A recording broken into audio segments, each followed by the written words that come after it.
Hello there, I just want to make a quick video. I won't keep it for long. I guess as the title suggests, on the topic of, the cycle of addiction, trauma causing people to self-medicate, and how hurt people can hurt people.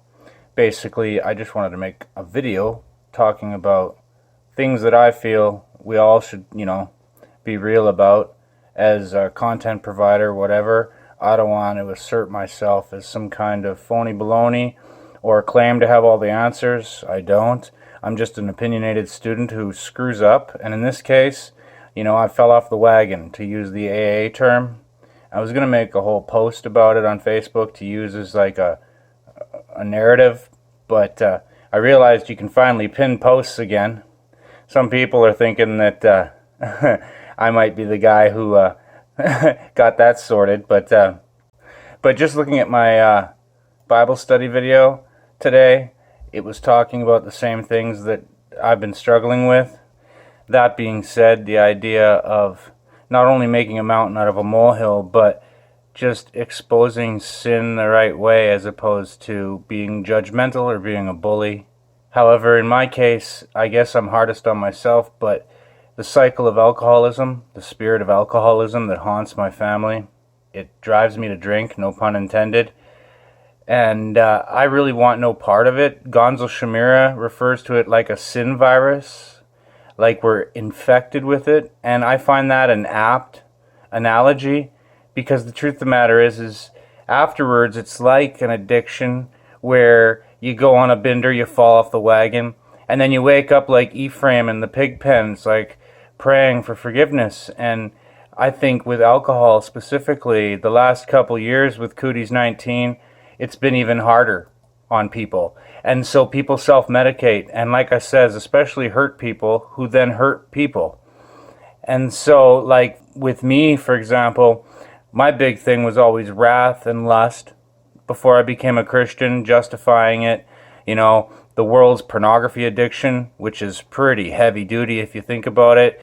When I was younger, back in the day, you'd have to get a VCR, hook it up to another VCR, and copy a tape. Otherwise, you're going out to these shops buying these movies, and back in the day, they were really expensive. And the thing is now, it's just the push of a button. Like Google. Anyone can search for it online, and that for me ultimately is what the creep factor is dialed up to 11 about. And so when, I don't know about most people, but normally when humans drink, they do really stupid things. Their inhibitions are low. Not only that, but the dangers of blacking out and falling into an MK Ultra altered state.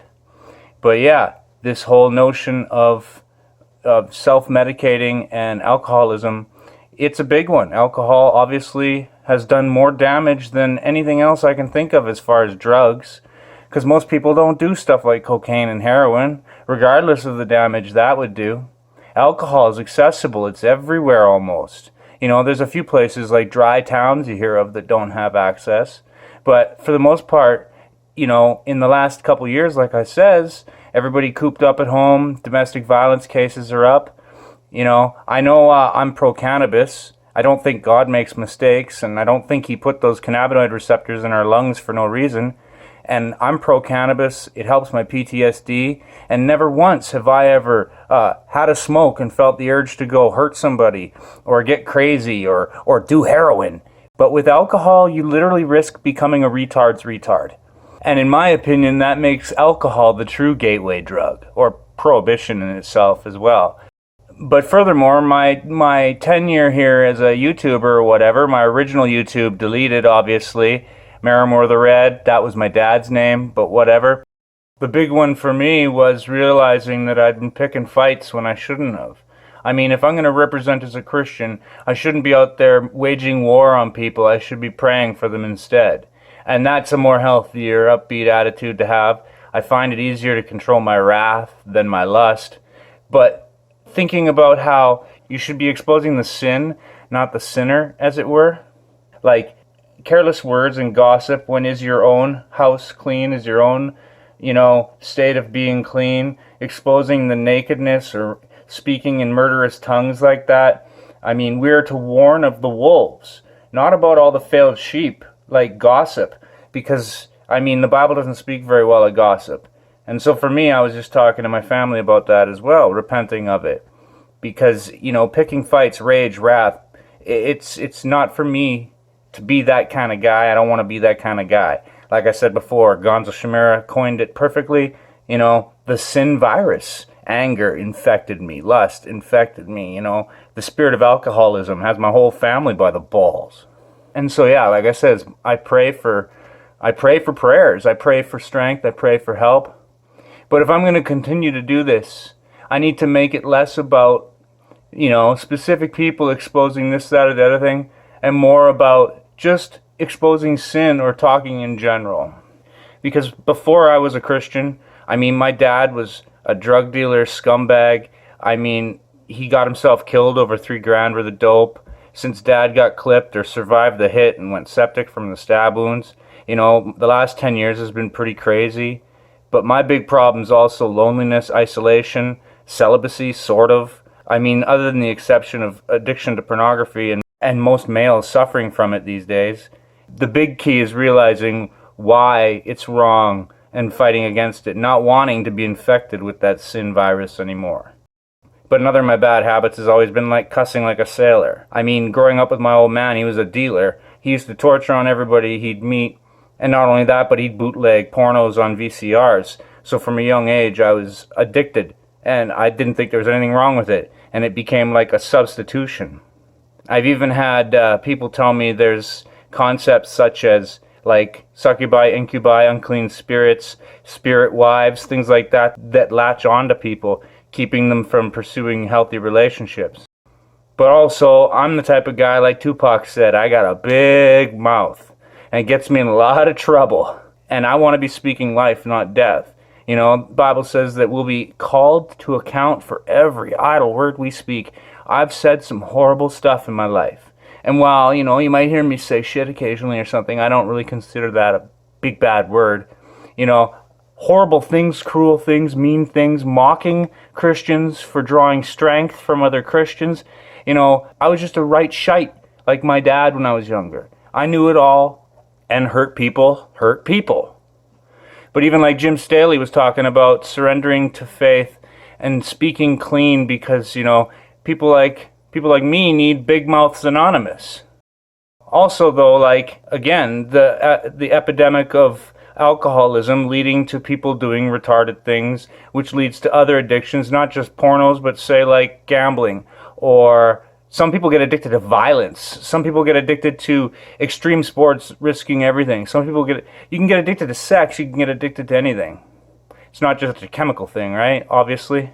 But a lot of it too, like I said, since the old man got himself perished, it's just been struggling and self-medicating, and I don't want to be that guy anymore. But also the topic of actually consciously making an effort.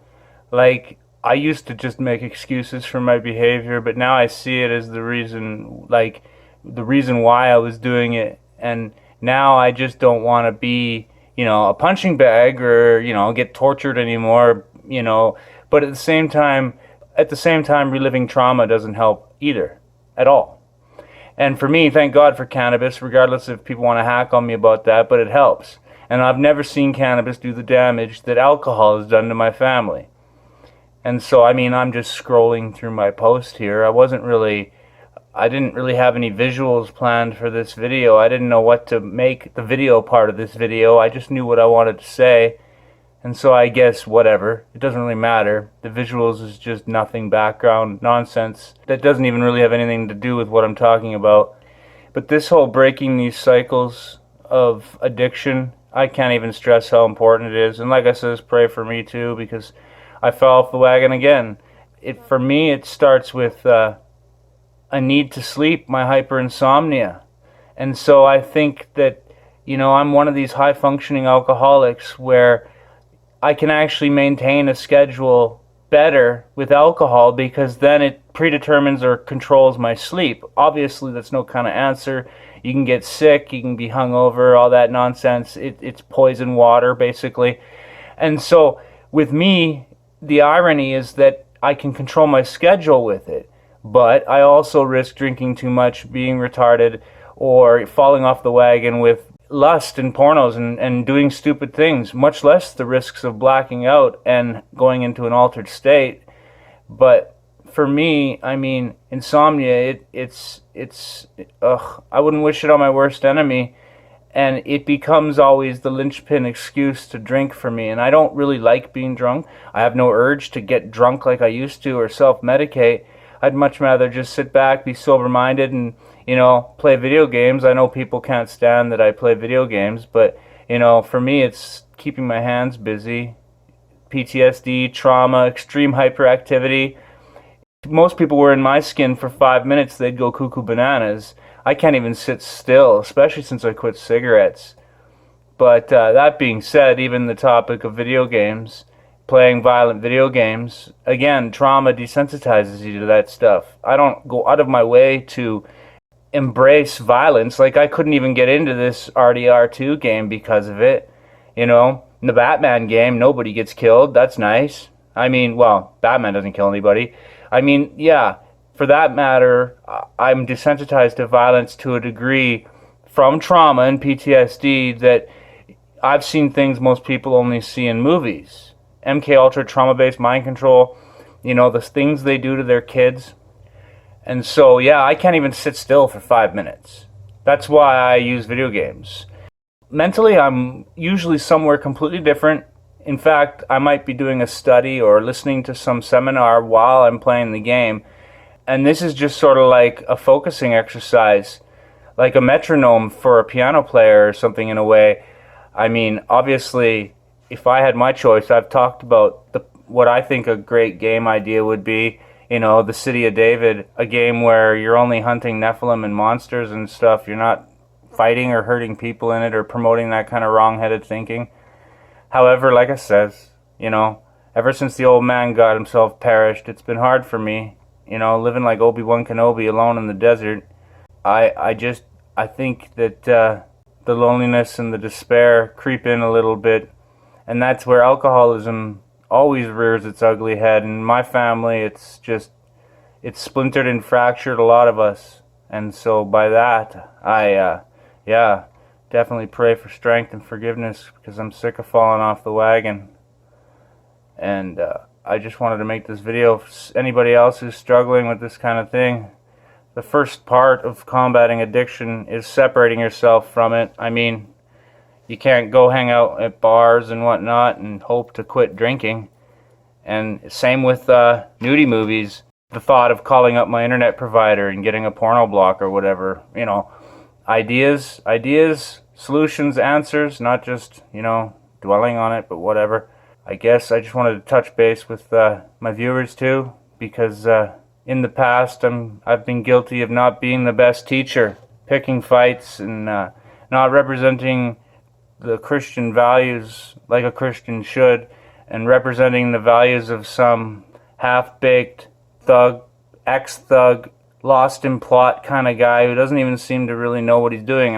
And I definitely don't want to be that guy, a hypocrite or whatever. So this is also, like I said, a coming clean video. But whatever. I just pray, Yeshua Jesus, forgive us all. And that people get repenting. Get busy repenting.